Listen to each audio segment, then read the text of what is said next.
Good day mga pre. Tara, usapang single phase tayo. Ayan. Dito tayo sa single phase 2-wire line to line power source. Pag sinabing line to line, yung power source, dalawa live. Yan. Dalawa yung live. Hindi kagaya sa line to ground.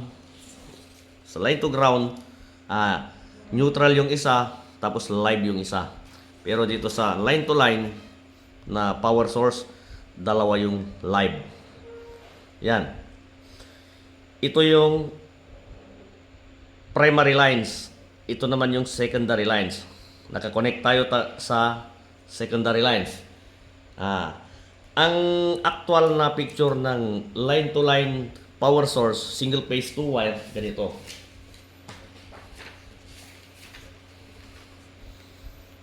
Ayan. Yun. Tapos, ito yung mga primary lines. Ito yun, yung primary lines. Yung A, B, C, R, Y, B. Yan. Line to line. Pag titignan nyo, halos magkaparehas yung kapal ng wire kasi parehas na nabalutan. Pero sa line to ground, pag tignan nyo, manipis yung isa, medyo makapal yung isa kasi yung isa walang insulation, samantalang yung isa mayroong insulation sa line to ground. Sa line to line tayo. Sa line to line, dalawa yung live, kaya kailangan gamitan mo ng 2-pole. 2-pole na main. Yan o, 2-pole na main. Para sa bus bar 1, bus bar 2. Yan o. Bus bar 1, bus bar 2. Line 1, line 2. Ito yung nakakonekta ng bus bar 2 doon sa line 2. Tapos yung line 1, nakakonekta yung bus bar 1. Ngayon, 2-pole siya. Line to line, ibig sabihin, lahat ng branches dapat 2-pole. Hindi pwedeng single pole. Kailangan pares. Pwede rin siyang single pole, pero dalawa. Same rating.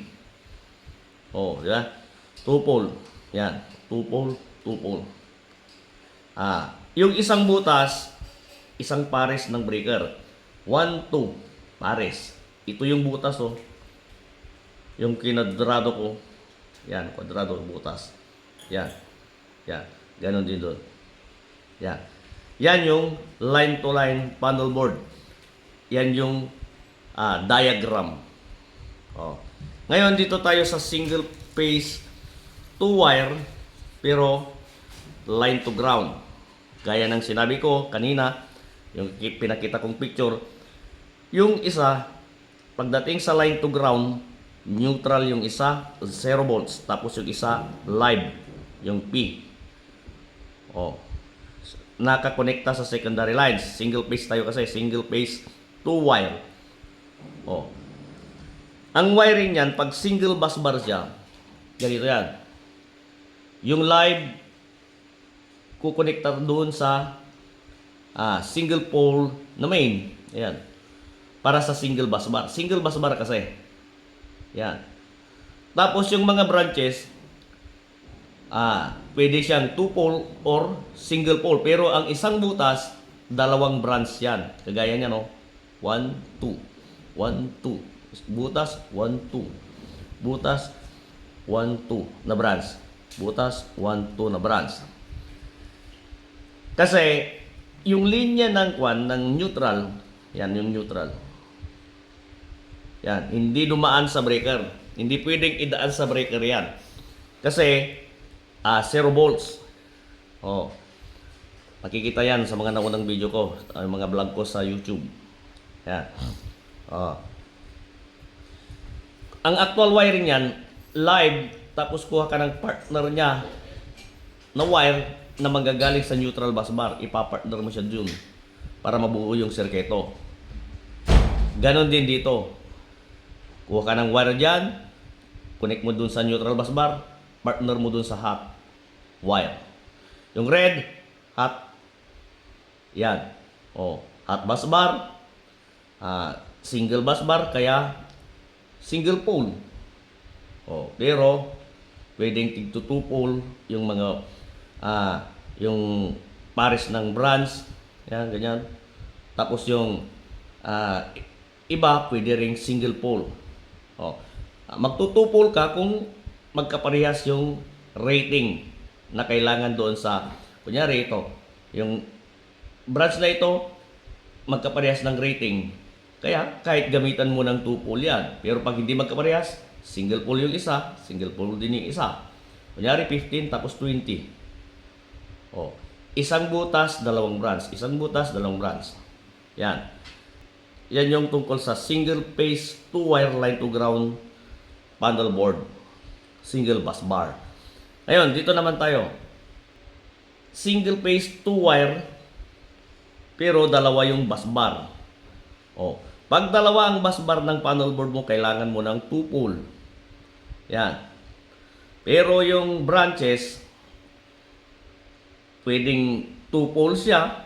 Kung kunwari yung dalawang branches, magkaparehas ng rating. Gaya ng nasabi ko kanina dyan sa single bus bar na panel board.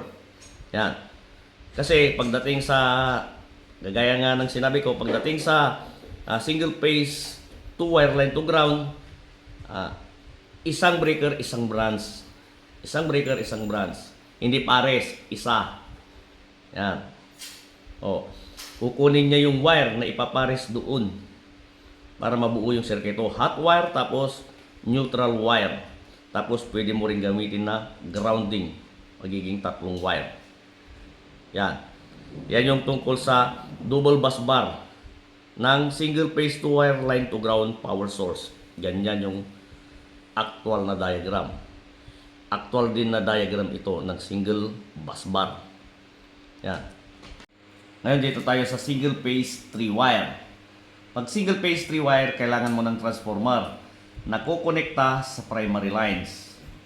Yan. Oh.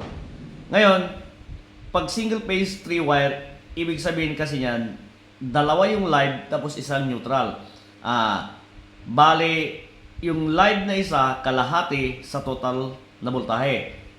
Ganon din yung isa, kalahati sa total na voltahe. Kunyari ito, 110, 110, o pag pinagsama mo, 220. Yan. Ngayon, dahil dalawa yung live, mag-2-pole ka. Kaya nga, 2-pole main. Diba? Tapos yung tungkol sa branches, kasi ito, line to line panel board siya eh. Yung mga branches, pares. Pares yung mga branches. Bali, dalawang breaker na tigsi single pole para magiging 2 pole. Yan yung isang branch. Kaya nga, di ba, ginanyan ko, Yan, 2 pole branch. 2 pole branch. Yan. Ganun din dyan. 2 pole branch. Double bus bar. Kailangan double bus bar kasi dalawa yung live.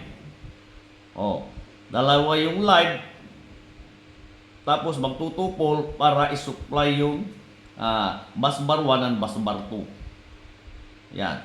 Tapos yung neutral, doon siya sa neutral bus bar. Hindi ito dadaan sa breaker. Hindi pwedeng idaan sa breaker yan. 0 volts yan. Yan. Ibig sabihin, kunyari, 110, 110, ito, ibig sabihin, 220. 220, 220, 220. Ngayon, kung gusto mo ng grounding, kuha ka ng neutral sa bus bar, idagdag mo dyan. Yan, magiging 3 wire siya para may grounding. Yan. Imbis na yung neutral mo magiging imbis na yung neutral mo ay magiging kapapares ng hot wire, hindi kasi ni line to line. Line to line siya. Ibig sabihin, yung neutral mo pag grounding na lang. Yan, single phase 3 wire. Ngayon dito na ulit tayo sa single phase 3 wire pero line to line tapos line to ground combination na panel board. Yan.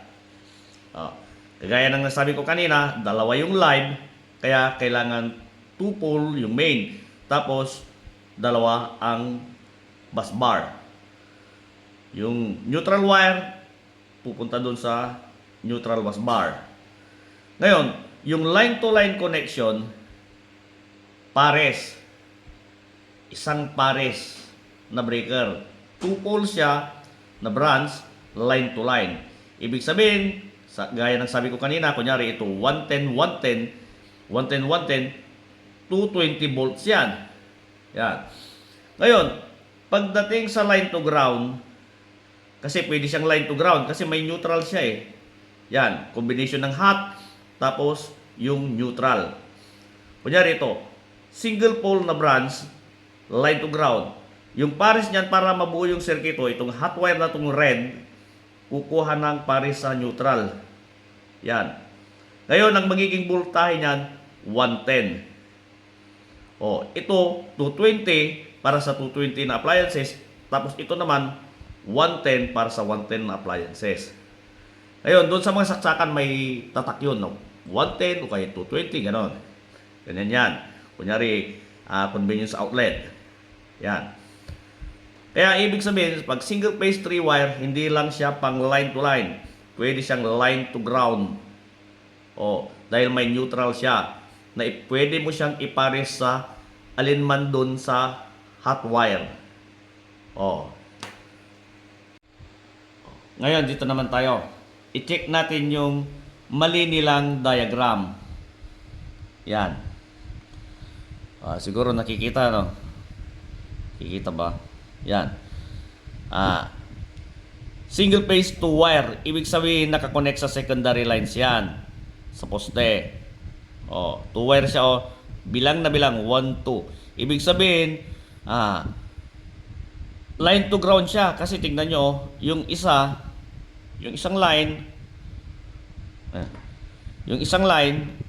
yung nasa taas, nakakonect sa neutral busbar. Di ba? Tapos yung hot, yun yung dumaan sa breaker. Yan. Single busbar. Yan, single busbar siya. Ngayon, tignan natin ang mali. Tignan nyo hot. Di ba? Hot wire yan. Yan. Tapos, yung 2 pole na branch nakakonect sa busbar, yung sa single busbar. Kasi ito, nakakonect dyan, oh. Yan, nakakonect. Nakakonect. Di ba? Ibig sabihin, iisang linya ang kanilang kinakonektahan. Yung 2 pole na yan. Ngayon, ang pares, sarili mismo. Yan, oh. Ang pares niya mismo, sarili niya mismo. 2 pole, nakadikit doon sa, parehas na nakadikit sa single bus bar. Sila yung bumuo ng sirkito. O yan, 1. Ang linaw. Yan. Gagana ba ang sirkito kung sarili niya mismo? Yung kapares niya? Gagana ba yung sirkito kung yung hot wire, siya rin ang return pagdating sa line to ground? Diba? Kailangan ang return mo yung neutral. Kaya ibig sabihin, wala dapat sana itong isa. 1 pole sana. 1 pole. Tapos, pag actual wiring, paparehasan siya ng neutral para mabuo yung sirkito. Neutral para sa return. Hot wire para sa supply. Kaya, ang laking mali. Paano naging tama yan? Ang kahalintulad niyan, ito. Yan, Yan. May live dyan. Di ko alam kung asan yung live. Pero hanapin natin sa pamamagitan nitong tester na to. Pag umilaw to, siya yung live. Yon, live. Ito yung neutral. 0 volts. Kasi line to ground dito. Yung wire na ito, neutral. Tapos ito yung hot. Yan. Neutral kasi 0 volts. Ayan, wala, hindi umiilaw. Kasi neutral nga, di ba?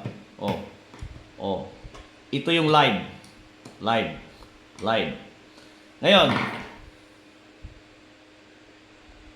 tingnan nyo galing siya sa iisang linya. Yung magkapares na wire na yan, dito sa branch na to, galing sa nakakonekta sa single bus bar na kung saan nakakonekta sa iisang linya ng hot. Tapos yung neutral, na bali wala. Diba? Ngayon, ang halintulad nito, ganito. Sa live, yung wire na isa, nasa live. Yung wire na isa, nasa live. Line to ground ha. Line to ground. Live tapos zero. Live tapos zero. Gagana ba pag live to live? Yan. Kasi itong linya na to, yung wire na yan, dalawa yan di ba? 1, 2. Yung linya na ito, yan yung hot. Hot to hot, galing sa isang linya. Hindi rin pwedeng neutral to neutral. Kailangan magka-partner yung dalawa.